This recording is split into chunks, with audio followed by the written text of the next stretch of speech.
Welcome to the Juggle is Real podcast. I'm your host, Andryanna.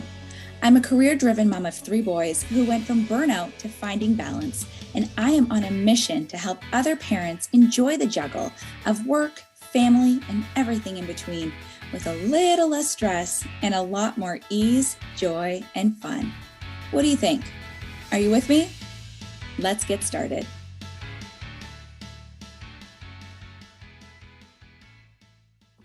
Welcome and Happy New Year. I hope your holiday season was merry and bright, but if it was a little bit hectic, we have a wonderful episode for you today. I would like to welcome to the show Chris Pankewich. He is a registered psychotherapist based out of the Toronto area, and he is here to discuss sustainable burnout recovery, a topic that I think in January is extremely timely. So welcome, Chris. Thank you so much for being on the show. Just to begin, can you tell us a little bit about yourself and your background? Yeah, well, thank you for having me here today, Andryanna.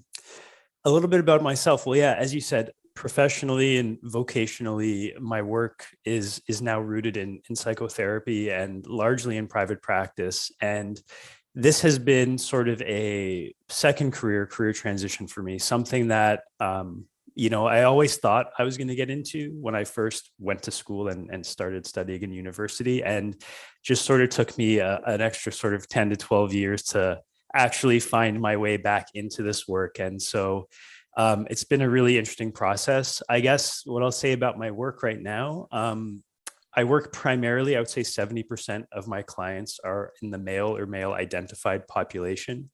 But I find myself more and more working with people who are at various stages of thinking about life change. And it's largely rooted in career, navigation, vocation, and their feelings and identity connected to what their work is all about to them. So I'm finding it, especially in recent times, I'm getting a lot of people who kind of are having these aha moments of, I think I might want to explore something different. I thought this thing was going to be something more deep and meaningful to me, and it's actually quite draining, quite exhausting. And maybe I need to start reevaluating some of these elements of my life. And, we've heard so much about people having this space and time when COVID came along and we sort of started working more remotely and we're more sort of away from the routine where these evaluations were happening. And it's just a really interesting time, I think, when people are now paying more attention to the things that energize them, drain them, and thinking what's really important to me in my life at this time. Oh, absolutely. I feel that. And I mean, 2022, it's hard to believe that we're already in 2022. And, being the start of a new year, some of us may have, resolutions or new goals, or we may be revisiting different aspects of our lives, our, whether it be family or career. And, we may want to make some changes. So it's so wonderful to have people like yourself who are there, who are willing to help guide others through it. You and I met virtually, of course, in a workshop on sustainable burnout recovery. And what I found was really interesting about that was that I signed up for the workshop. I was really excited about it. I didn't make the proper steps. I didn't go through the proper steps to make sure that I would be fully available. And I had a little bit too much on my plate. So at the time where I was logged into this workshop on burnout recovery, I was trying to do about a zillion things at the same time. And I had my baby on my lap, and he was, going through all the things on my desk. And so it really dawned on me that as I go through this journey, I have to continually make sure that I'm, being really aware of what might, stress me out or overwhelm me, and really make sure that I integrate that on a daily basis. And so what I want to ask you is, in your experience, because I think the word burnout has been thrown out there in all sorts of different aspects, but in your experience, what is burnout? How would you describe it? And I know it can be different for different people, but in your experience in working with clients, what are those telltale signs, or what are those feelings for burnout? Yeah, it's a great question. And I think the word burnout originally came from workplace related research, starting in the field of healthcare on just excessive stress, pushing people past their actual physiological limits of what they can handle. And I shared, I think, in that workshop, right? The WHO has this kind of vague and minimalist definition of like workplace stress that has been failed to be managed successfully. And it leaves a lot to the imagination. And a lot of people, when they see that, internalize it as, oh, maybe I'm not managing my life in a good enough way, or I'm doing something wrong, or there's something wrong with me that I can't handle this. And other people seem to not have to deal with this. But I would say, just from a purely experiential standpoint, the definition that I prefer working with is more of like an umbrella of a number of experiences we can have. So one component is physiological, that intense exhaustion that we feel. And it's not just like, I've had a long day and I'm tired and I need to rest. Like, that's, I think, a healthy way to listen to your body and life, like what you just described. A busy mom with a number of children at home that need a lot of love and care and affection from you, juggling a career and also running a household. Like, it's totally natural to be like, well, some days this is just like, I'm at my limit, especially if like we don't get a great rest the night before or something like that. So the physiological exhaustion is more like, this is prolonged and starting to have serious consequences in my day-to-day life. Maybe I can't show up for my family anymore. Maybe my partner and I are like, suddenly like ships passing in the night. We're not even showing up for each other. And I'm too tired to do my work. I'm too tired to do the other things that I normally am able to do. So that's one thing. Another component is in more the emotional realm. And typically when we get burnt out, the emotional part, it's more kind of like a reactivity, a frustration, but also a shutdown of our ability to have empathy, whether it be self-compassion or empathy for the people around us. And so in the workplace context, this is a really challenging aspect of burnout, because all of a sudden we're starting to look at people differently. We're dehumanizing them. Maybe they're dehumanizing us, and we're not actually collaborating as a team. And the workplace culture can become very toxic. Another big piece is lack of enjoyment in things that we used to love doing or find fulfillment in. So maybe we don't always love our work, but we found it fulfilling. And all of a sudden, it's not just enjoyment, but we actually don't feel capable as we used to. So a loss of self-esteem, loss of self-efficacy in being able to do our jobs. And now all of a sudden there's this cycle that can start pull us down into this spiral of really being burnt out that can be really dangerous and troublesome for our day-to-day life and our long-term health. Oh, absolutely. And I think a lot of what you're saying, I can remember having a lot of those feelings, and in terms of my wellness, that physical drain was really evident in my life a few years ago. And what I really enjoyed about your workshop was your approach. Now, for myself, and the journey that I've had so far, I did have that judgment that, when it comes to burnout, it's something that is my own fault. And I made myself this way, or, the choices that I've made have led me here. And so my approach was, very much that I have to do it on my own. So I have to, look to self-care, or I have to take the bubble bath, or I have to, go on a retreat, or I have to do these things, which I will say are very helpful. Sure. But once you get back from the retreat, if you don't have those aspects in your life, maybe rearranged, or if you don't have the support that you need, you're just going to go down that same spiral once again. So what I really liked about your approach was it wasn't just based on the quote unquote self-care movement. So how would you describe your approach? And when we talk about sustainable burnout recovery, how do you approach it? Yeah. When I do the workshops, and I think I mentioned it at the time, it's unfortunately a little bit of an oversimplification and a bit of a generalization, because there is like the individual human factor, and that is important. I think you highlighted there, and we'll talk a little bit more about that. But I would say that a big foundation of the way that the approach I shared looks at burnout is actually to help us as individuals first step back and do a bit of a evaluation of our environment, and at least encourage us to do that. And so if we think about things that can burn us out, we play a role, but the environment we're in also plays a huge role. And this can relate to our professional environment, whether we're in sort of a big bureaucratic type of workplace, whether we're in a publicly funded versus a privately funded or entrepreneurial workplace. There's different pressures, the geographic region we work in, and our options to sort of move and change and shift if we feel like there's a need. Because sometimes we might be pigeonholed into like, hey, I kind of want to make a change, but I don't even know what my options are. So there's a ton of factors outside of our individual human control. And I think doing that scan originally is really important to ground not only our expectations, but to understand that we are influenced heavily by our environments, and we might have some ability within that environment to exercise a little bit of control or try to do things to build a culture where everyone feels like they can. If I peel it back for 1 second, and a lot of my work with people relates to helping people center themselves around core human needs in general.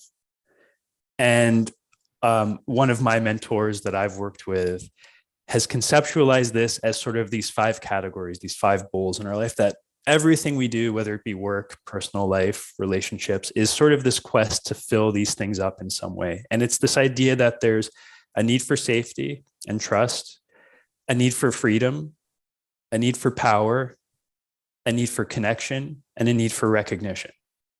And those are universal human needs that we all have our own ways of doing it and conceptualizing what that means. But if we sit back and think about those needs and how much our work, our vocation, our work identity is connected for us to being like, I want to try to fill these up every day, we can start to see that when they're constrained or depleted because of our work, how much that can lead to burnout, if that makes sense.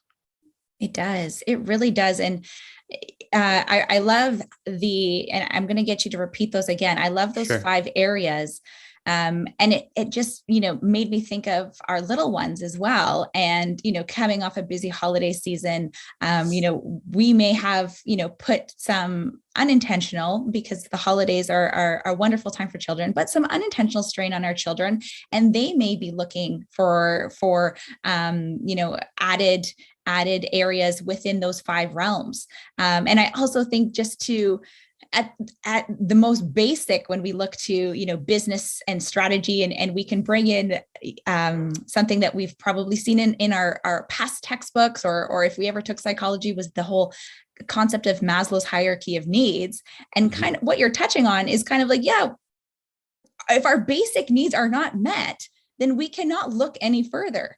And as busy parents, if we have not slept well, if we are not eating well, if we are not, drinking enough water at it's our most basic level, we are not giving ourselves what we need to be able to move on to the next stages and to be able to, really feel fulfilled in those other areas that you mentioned. So when we are looking to burnout recovery and looking at a self-care perspective, how can you incorporate more of that 3-dimensional approach? And it's not just the bubble baths. Like what else can we be doing to help fill our cup, so to speak, in those 5 areas that you have pointed out? Yeah, well, in the model that I shared, sort of, it was kind of looking at ways to take action more so strategically and pragmatically in our lives. The context of when we did the workshop was workplace oriented, but it kind of translates to us seeing how maybe we could do this in our personal life as well. But looking at a few of the dimensions a little bit in isolation and thinking, what's something I can do? So if we look at the first one, physical exhaustion, prolonged exhaustion, what I shared was that, a lot of the research kind of says, well, if we can start to learn more and more about the actual things that exhaust us, it might be surprising to see that the perception of what we think is really tiring is not exactly what the research says is the thing that exhausts us the most. And so when we think about our workplace, or maybe even in our personal life, ambiguity of things we're trying to accomplish actually is extremely exhausting. And the road to that essentially is that when a task, whether it be like, hey, I've been given this project at work to manage, or one of my deliverables for this year is this, and it's really vague and it's really unclear, it leaves a lot of space for the mind to start processing and pull in some sort of fear-based processing because of the ambiguity. I'm unsure of the path to achieving this. I know it's been put on me. Now I'm starting to kind of worry. And that worry can pull us into a state of fearfulness, scarcity. And all of a sudden, that perpetual energy that goes into just those thoughts, which we kind of don't make space to pay attention to and let them talk to us very well, because it's just like, well, I got to go, I got to do this, this, this, and this. In the background, it's actually pulling and draining our energy over a long period of time. And so that particular step that I shared was all about, hey, if we can have some self-compassion and awareness to say, hey, this thing actually is worrying me, and I haven't really admitted it to my colleagues or to my managers or to my partner. And even if I have admitted it, maybe they're not in a good headspace themselves to actually sort of say, okay, tell me more about that. What can we do? But it's actually bringing action to say, hey, maybe we can go through the thing that I'm really feeling this ambiguity about and take steps to bring it more clarity to it. It kind of counters the conventional wisdom that when we're in a space and people seem burnt out, they're like, hey, what can we do? Well, hey, let's take a day off and do something fun and relaxing and positive, which is more like, hey, that's a self-care thing, which can be great for our well-being. But the research kind of shows that it would actually be much more valuable and beneficial to take a day to really work on that ambiguous, fearful thing, because it's going to pay off in dividends in comparison to just a day away, if that makes sense. It makes sense so much. And I think for a lot of us, even pre-pandemic times, we were almost afraid in a sense to take a day off, even if we weren't feeling well, because we would then feel the stress of what was awaiting us upon returning to our job, or going back to the workplace, or even just at home. If I'm not there to, cook the meals or, tidy the house or whatnot, what is going to happen, and will things be worse if I take this time for myself? And so I think what you're saying about the ambiguity really ties into what a lot of busy parents feel, just in terms of the mental drain of, being the person who is in charge of everyone, and being the person who has to remember, the school project that has to get done, or, sign you up for that sporting event, or, take out the trash, or whatever those tasks are. Not things that are really, pertinent to our basic needs, but things that are just coming up in our daily lives. And I think can kind of sort of clog the mental space that we have, because there's only so much that we can do in a day. So for myself, I find that using the voice notes on my phone and just getting it out helps me a lot.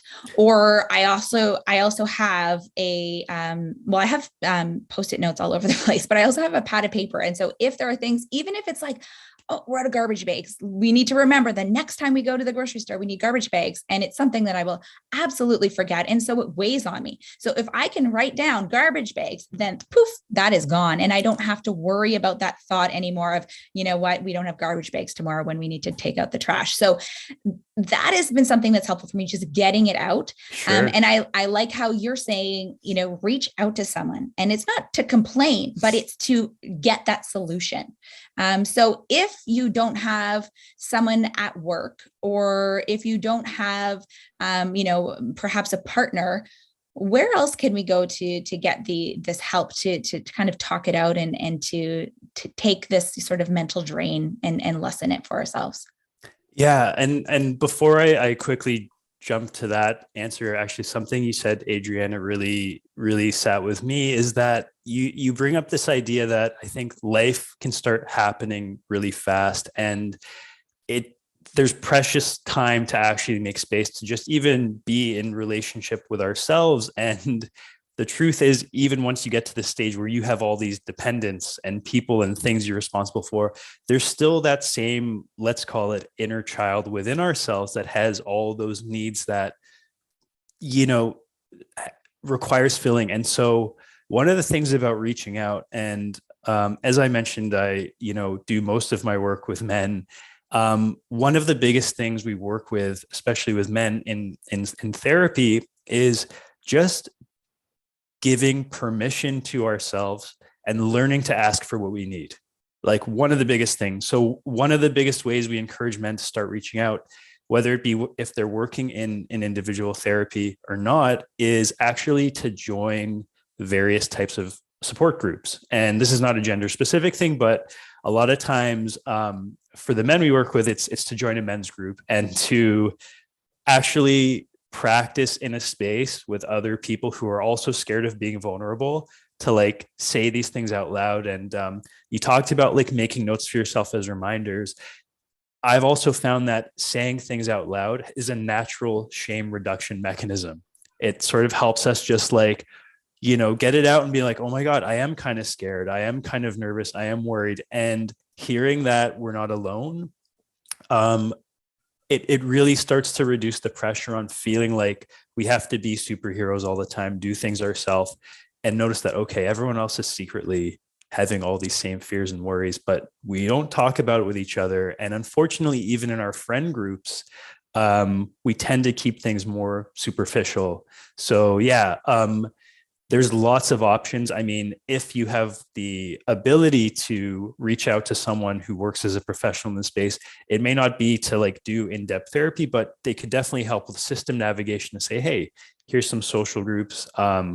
Taking the step to just call people and say, how are you? Like, we live in a generation now where WhatsApp groups and things like that have become very prevalent for communication. And I think at times it pulls away the depth of authentic relationships. So there's a few mechanisms, but one of the things I said in the workshop too was like, if if you feel like you can do it, if it feels like a safe space, it's not always a safe space, but reaching out to someone in our work environment that may be also feeling with it, especially in this virtual environment where we're kind of more naturally disconnected and isolated, to say, hey, I'm actually feeling kind of scared or nervous or unclear about my work.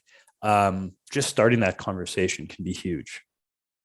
Yes. And I say it, and I will say it again. Give yourself the permission. Give yourself the permission to feel how you need to feel and to go through the motions of doing what is right for you. And I really appreciate that you are sharing with men specifically that it's okay to be vulnerable. I think speaking for myself and a lot of the moms and people that I speak to, women specifically, we feel like we need to give ourselves permission to be imperfect. And our vulnerability comes from a society that expects so much from women and from moms and from working moms. And I love how you're saying that, and for most of the listeners today who are female identified, the men in our lives are vulnerable as well. And so I think it's great to know that we can have these conversations that no one's expecting us to be perfect, and no one's expecting us to carry that weight on our shoulders, regardless of whether you're male, female, mom, dad, coworker, whatever that role is that you're taking on, that we can have these conversations. And, if you are the one to be that person to start it, I think you'll find that, we are all in it together and we all want to help one another. So I think it's really great that you've sort of, started that conversation with your clients, especially. And a lot of just reaching out is a sort of a function of mindset in general. And from my experience, I know that my personal mindset plays a huge role in how I'm showing up for my family, how I'm showing up in my career.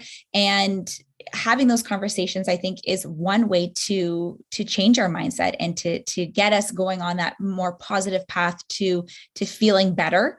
Can you explain in your experience how just shifting our mindset, perhaps looking at changing our thoughts, how that can play a factor in recovering from burnout or that overwhelm? Yeah. I think when it comes to like mindset as a whole, it's obviously such a great and powerful intention to start looking at things with what we would call maybe a more optimistic or positive or growth oriented. The big book on mindset was talking about, do you have a growth or kind of a fixed angle? And it's one thing to sort of keep that as the intention, which is always something to kind of work towards. Am I doing something that's taking me towards growth? The challenge, I think, that comes with us as individuals, and one of the schools of therapy that I think really touches on this, is this idea that rather than us being one thing, we're actually this composition of all these inner parts, and these parts that are at varying stages of their own evolution to contribute to our overall self, and they show up in different ways. So when it comes to mindset, it can be a really important step earlier on before saying, hey, now I have a galvanized growth oriented mindset, to actually get to know in a deeper way all those parts of ourselves that do operate and show up in different spaces, and actually what emotions they actually feel that can veer us off into avoidance or potentially, I don't know, self-destructive habits, or not showing up in a way that we would sort of say, hey, this is misaligned with my values of the person that I aim to be. And this is one of the biggest challenges of being human, is that we constantly go through this process of our life of taking care of things, but also wanting to learn more about these parts in ourselves that have needs. And, when I think about my own journey, when it comes to being burnt out before in my career, I started learning more and more that there is this part of myself that would show up on the surface. Like, so from the outside, people would see like, oh, this guy's ambitious and he's always got ideas and he's always pushing for more. And for me, that part of myself, like, hey, kind of great to embody it when it sort of things worked out. But he would also be so self-critical and deeply insecure and deeply wanting recognition and deeply wanting to feel powerful, because he felt really powerless in life, period. So he would try to show up in places, and that would contribute to being exhausted. So the mindset piece is, I think, a composition of really getting in touch with these parts of ourselves and learning, I think, to give them space, but also have that love and compassion and understanding that they want to help us just be our best self. And all these things in the world, I think, for us that are proxies of success, like we're told, like, find that happiness in your career, find it in this and that. It's more so having the mindset that if I find that within myself, to be able to be more present, adaptable, moment to moment, those other things kind of become a little bit less fixated as the important things, and more like, okay, I can show up to those things as well, and they are important, but they're not everything, Oh, I agree 100%. And it's interesting that you say that, because sometimes I repeat to myself, give yourself some grace, give yourself some space, right? So give ourselves the grace and the space that we need. And it's interesting because as busy people, we're like, yeah, sure, you give myself some space. Like, when are we going to do this? Right. And so, from a sort of a humorous perspective, I have built in to my weeks some time for nothing.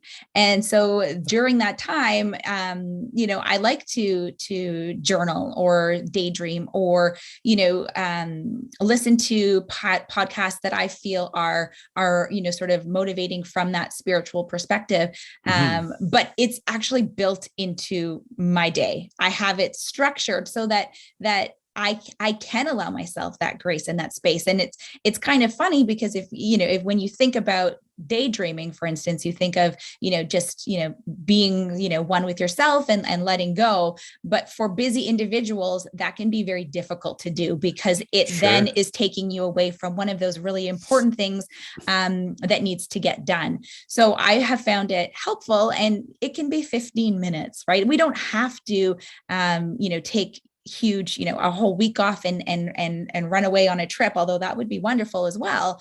We can build in small blocks of time to be able to kind of get more in touch with ourselves and maybe recognize the feelings that we have.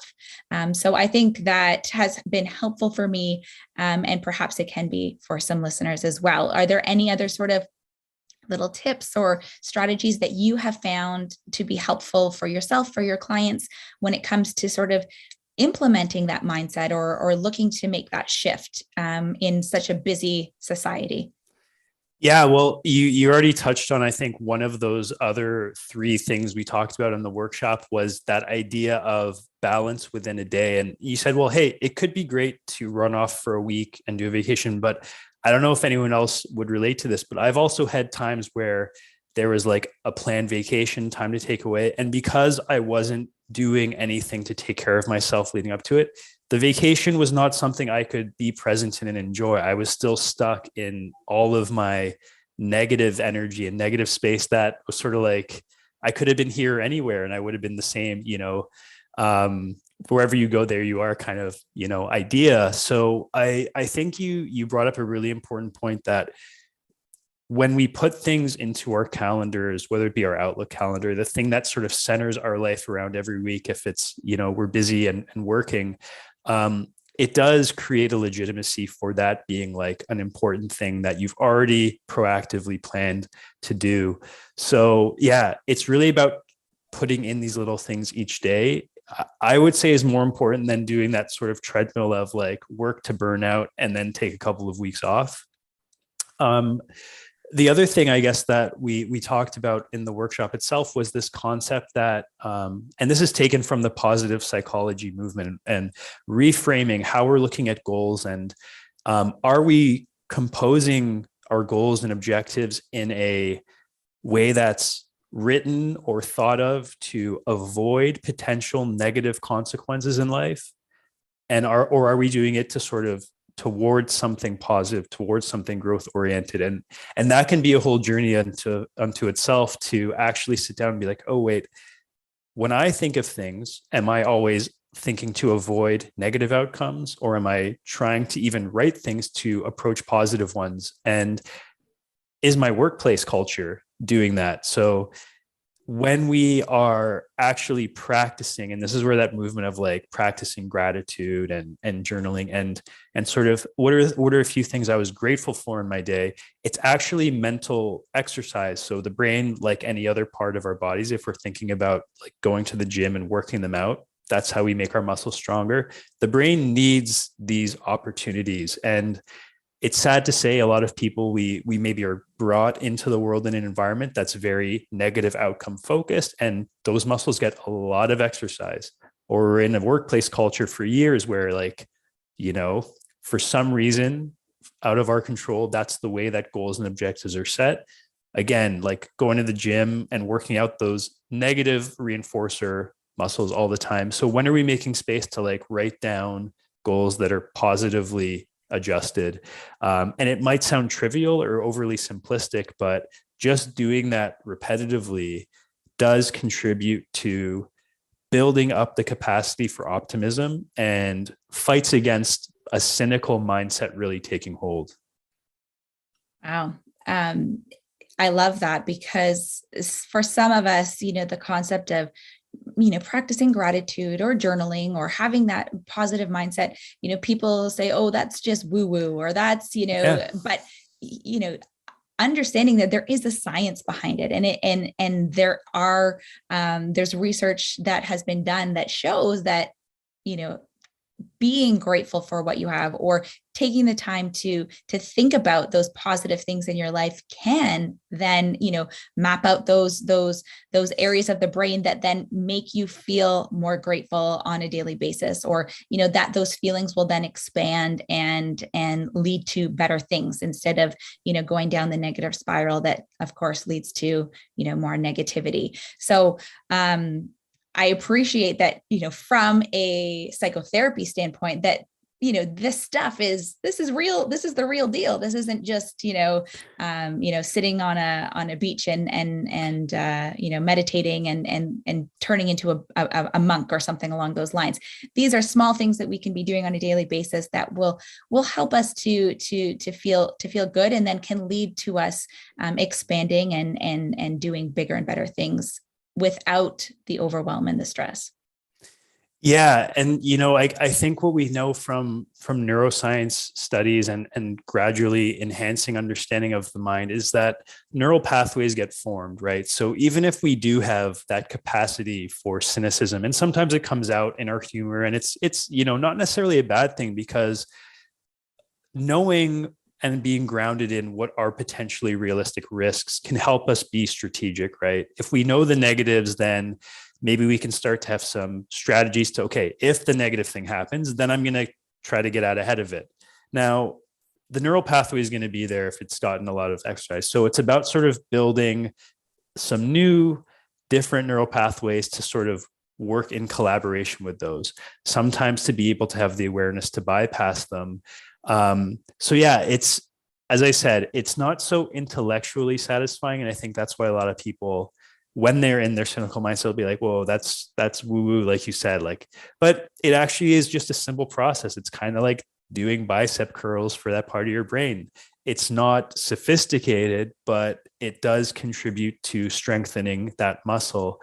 And the other thing I was going to add to that was, there are ways we can try to trigger or cue ourselves to practice this each day. Like, I've heard of a lot of different methods, like whether you get in bed at night with your partner and we do something like, hey, what are three things that I was grateful for today? And what about you? Like something like that. Or maybe you already have a tradition that we do a morning walk together or something like that. And so it's like, how can we say the morning walk's a cue to like talk about something we want to achieve today? Or maybe it's a sensory cue. When I grind my coffee beans in the morning and I smell that coffee, it's like a reminder to think about something important I have to do today. There's all these different ways we can find something that works for us. Some people, it's like, put a sticky note on my computer to just say, remember to take a second to breathe, right? There's all these different little things that are not going to solve all of our problems, but it's like one little brick to add to the wall of like managing what is a sometimes overly busy life that there's no easy answers to get out of. And you can't just, escape to the foothills and sort of live a life meditating all day, every day, nor do a lot of people want that. Right. Exactly. Those are some really great ideas. And I think that it's really nice that you can incorporate friends or family members as well. I know that something we like to do is at the dinner table, we talk about what we are grateful for. And it started as a Thanksgiving tradition. And then we kind of thought, well, why are we limiting ourselves to this just one time a year? And so we say, what are some things that happened today at school or, throughout the day that you were really thankful for? And sometimes we talk about what happened that maybe you're not as happy about either. And then that then can lead to any lessons that have been learned, or perhaps, shining a positive light on it, just for, making it through and, how we can do better perhaps next time. And so that has been a really, really important part of our days. And I think it's been helpful for us as a family to grow and to have the conversations, to lead our children, hopefully, to understand that they can have the conversations, and that they are then, creating those pathways, as you mentioned, to have that positivity and to be able to, quote unquote, look on the bright side when these things are coming about in their day-to-day lives, when maybe we're not around. I think that we're really just skimming the surface here. I think we could talk about this topic all day, and I guess it's kind of something that you do talk about a lot in your private practice. But just as a closing note, you've given so much great information and some advice, but it's a new year. We're starting January. If we're feeling burnt out, or even if we're not quite at that point, but we can see ourselves maybe leading down that pathway, where should we start? And what can we do today, right now, after listening to this podcast, to better support our well-being and maybe, if we are burnt out, to get on a path to recovery? Yeah, I think jumping off what your own family strategy is around that dinner table type conversation, it sounds like you're doing things to make space for the positive, the challenging. And so I guess the takeaway that I think is really important that we can start doing today is to maybe reframe ourselves from like, I want this to be a successful year, and maybe start thinking that I want it to be a more authentic year. And that means, well, authentic living is knowing that all of these things that I feel, this capacity for these emotions, whether they're the joyful, happy emotions or the more intense, sad or angry or frustrating emotions, they're all with us for a reason, and they want space to be heard and felt, and they can help guide us if we make a little bit of space for them. So that could be through these family conversations, through conversations with ourselves or with our partner.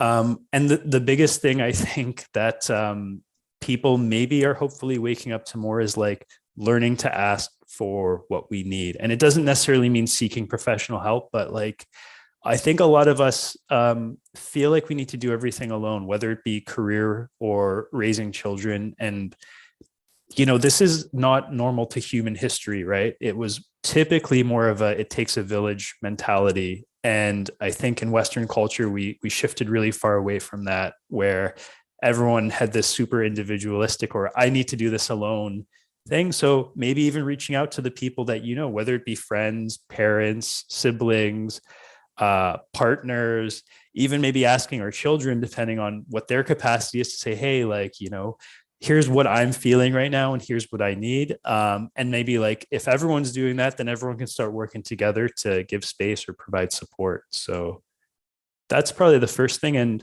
for anyone who's listening, who's maybe interested in doing a little more of that depth, self-focused work, and if you've never sort of embarked on that journey, I'd always be happy to connect, to either point you in a direction of someone you could work with, or give you any other sort of resources or literature to start with.